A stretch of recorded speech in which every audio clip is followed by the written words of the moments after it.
Hi, my name is Moreno, owner and operator of Aramet Farm here in the eastern countryside of France. The size of the farm is a third of an acre. It's an old family-style orchard that we converted last year from a grass field into the farm it is today. We've got a small nursery where we do all the seeding of our crops. We've got a large greenhouse where we do all the tomatoes, some peppers. All in all, we've got over 105 beds, full-on production right now. The story of our farm really dates back to early 2013 when my wife and I met for the first time in New Zealand on a mandarin farm. It was really something that grabbed our attention. We really liked the lifestyle of it. All of this was in monoculture, agriculture, pesticide-ridden agriculture, if you will.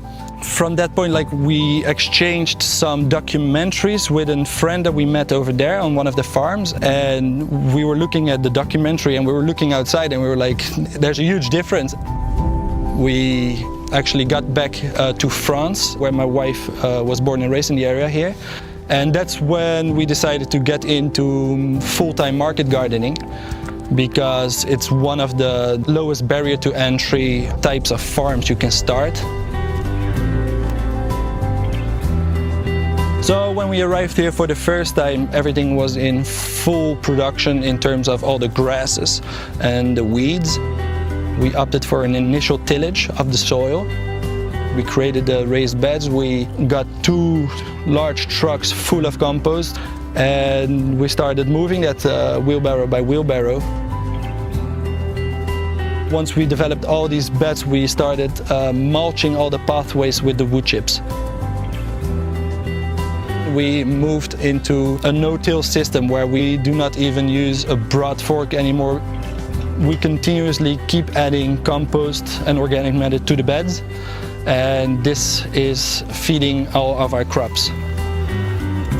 And it's worked out pretty great so far.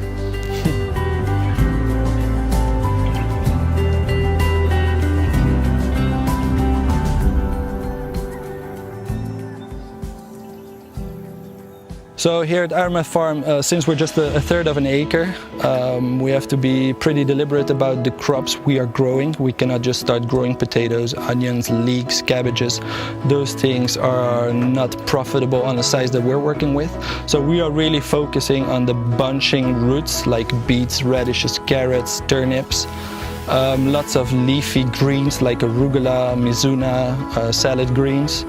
The use of the Quick Cuts green harvester really allowed us to double down on the production of what normally would be more difficult to grow for other farmers.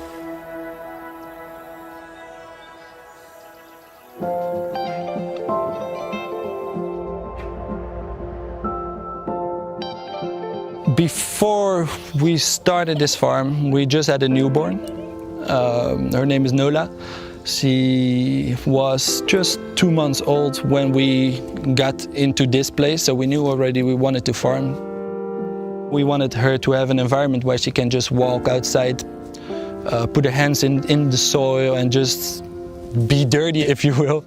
Myself, I grew up in a city environment, and I actually missed, without knowing it, this kind of aspect of living. And being able to provide that for our daughter right now is really something that is really important to us.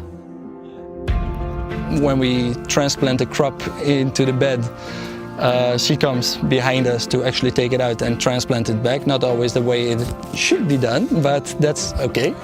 And these things, we have to let them free in these kind of things as well. And it's beautiful to see that she's picking up things so fast. For us, it's life.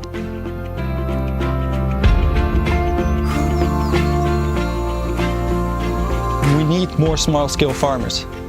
We need more people farming in a way that is both beneficial to themselves in the first place, but as well to their neighbors, to the local community, the wider community, as well as for the environment.